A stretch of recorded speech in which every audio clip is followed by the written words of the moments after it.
He's a managing director. Who else, guys? What other Instagram accounts out there are giving you the opportunity to ask questions of a managing director? I don't know of anybody else doing this. If there is somebody else, you let me know. But Kyle's a good guy. He's ready. You know, we had a like a pre-meet session last week, and he was really excited. I checked in with him last night. He's ready to go.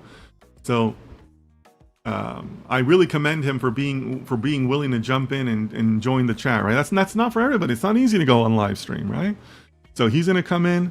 He's gonna share his thoughts with us. Really looking forward to it. But and really most of it we're making it an AMA. You know. He told me, hey Dennis, I only want you to ask me a couple of questions, and then I want the chat to ask me questions. So we're gonna keep it lively, just like we keep my streams, you know, on other days. And he's gonna take your questions, right? So come join us. It's gonna be great. I'm just really excited about the August content, guys. I really can't say that enough because I have some really good guests lined up. Nothing but directors and managing directors.